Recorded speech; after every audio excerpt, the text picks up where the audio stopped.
사흘째 되는 날에 갈릴리 가나에 혼인잔치가 있었다. 예수의 어머니가 거기 계셨고 예수와 그의 제자들도 그 잔치에 초대받았다. 그런데 포도주가 떨어지니 예수의 어머니가 예수에게 말하기를 포도주가 떨어졌다 하였다. 예수께서 어머니에게 말씀하셨다. 여자여, 그것이 나와 무슨 상관이 있습니까? 아직도 내 때가 오지 않았습니다. 그 어머니가 일꾼들에게 이르기를 무엇이든지 그가 시키는 대로 하세요 하였다. 그런데 유대 사람의 정결 예법을 따라 거기에는 돌로 만든 물항아리 6이 놓여 있었는데 그것은 물 2-3 동이 들이 항아리였다. 예수께서 일꾼들에게 말씀하셨다. 이 항아리에 물을 채워라. 그래서 그들은 항아리마다 물을 가득 채웠다. 예수께서 그들에게 말씀하시기를 이제는 떠서 잔치를 맡은 이에게 가져다 주어라 하시니 그들이 그대로 하였다. 잔치를 맡은 이는 포도주로 변한 물을 맛보고 그것이 어디에서 났는지 알지 못하였으나 물을 떠온 일꾼들은 알았다. 그래서 잔치를 맡은 이는 신랑을 불러서 그에게 말하기를 누구든지 먼저 좋은 포도주를 내놓고 손님들이 취한 뒤에 덜 좋은 것을 내놓는데 그대는 이렇게 좋은 포도주를 지금까지 남겨두었구려 하였다. 예수께서 이 첫 번 표징을 갈릴리 가나에서 행하여 자기의 영광을 드러내시니 그의 제자들이 그를 믿게 되었다. 이 일이 있은 뒤에 예수께서는 그의 어머니와 형제들과 제자들과 함께 가버나움에 내려가셔서 거기에 며칠 동안 머물러 계셨다.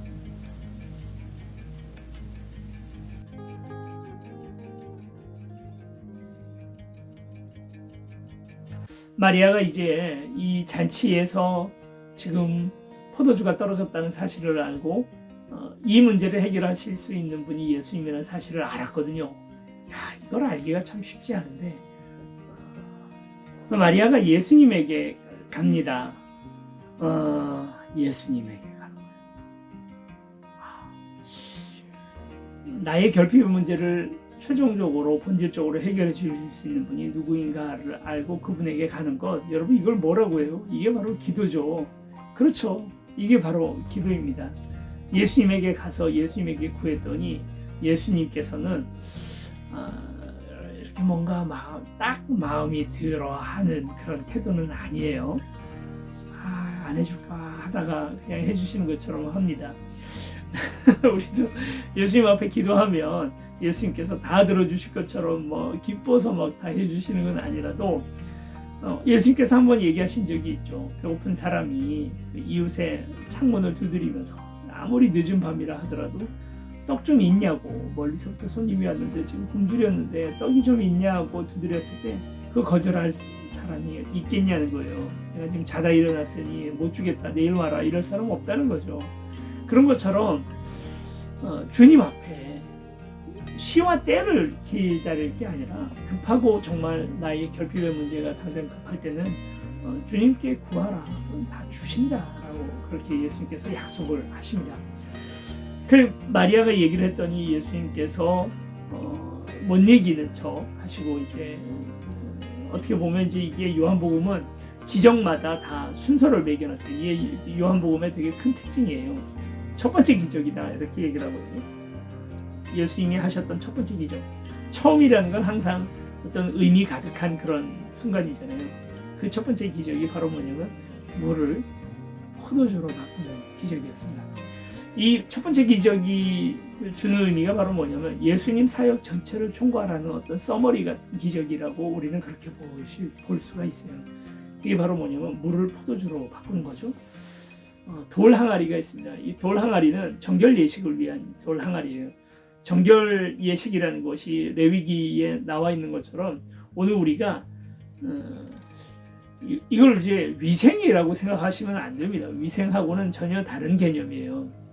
종교적인 그 유대교 율법 안에서 만지면 안 되는 것들이 있죠. 시체를 만진다든지 아니면 월경 중인 여성의 옷을 만진다든지 이런 것들이 다 아주 부정한 것들이라 이걸 통해서 우리가 건강을 잃을까봐가 아니라 거룩을 잃을까봐 그것 때문에 그 걱정하는 거거든요. 이게 죄이기 때문에. 그러면 어떻게 되냐면 이런 것들을 만져서 자신의 거룩을 잃어버리면 내 안에 있는 하나님과 연합할 수 있는 그 자격, 그 어떤 그런 것들을 다 잃어버리게 됩니다. 그래서 이제 기도도 못하고 예배도 못 나가는 거죠.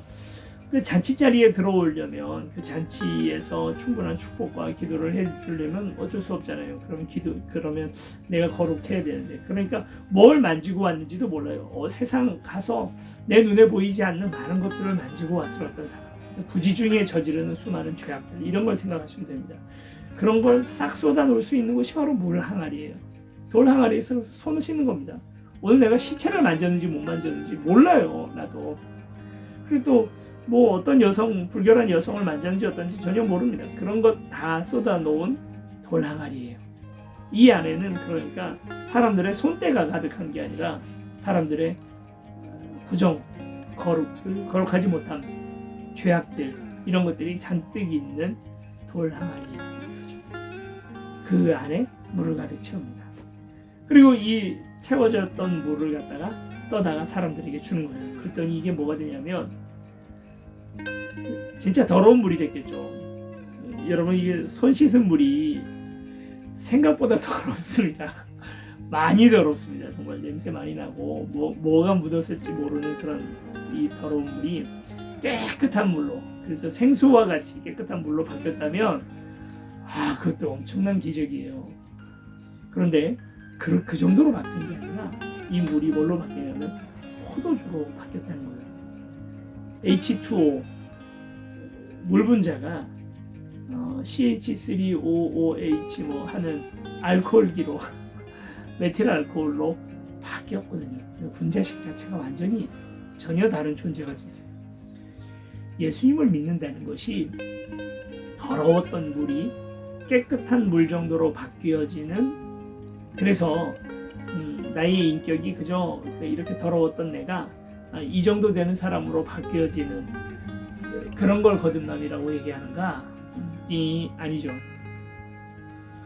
예수님을 믿어서 오늘 우리에게 오는 특권이라는 건 아예 사람이 달라지는 거예요. 거듭나는 거예요. 그냥 별로 아니었던 사람이 착한 사람 정도로 바뀌어지는 게 아니라 완전히 다른 사람으로 거듭나는 하나님의 자녀가 되는 거예요. 그냥 더러운 인격 가졌던 사람이 착해지는 정도가 아니라 아예 거듭나는 삶. 이게 예수님 하려고 오셨던 사역이거든요. 이걸 위해서 예수님께서 십자가에 달려 돌아가시고, 그리고 그래서 이제 어떻게 보면 우리를 물을 포도주로 바꾸는 그런 놀라운 기적을 우리에게 주신 거거든요. 이 기적, 저와 여러분의 기적, 주님께서 우리에게 주시는 놀라운 은혜. 오늘 우리의 삶에 결핍의 문제를 넘어서서 바로 이와 같은 기적이 벌어지고 이렇게 거듭나는 역사가 일어나기를. 있는 분이 예수님이라는 사실을 알았거든요. 이걸 알기가 참 쉽지 않은데, 네,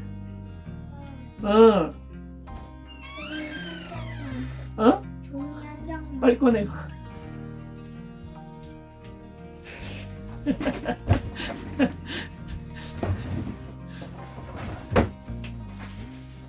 구독 많이 눌러주십시오. 문 닫고.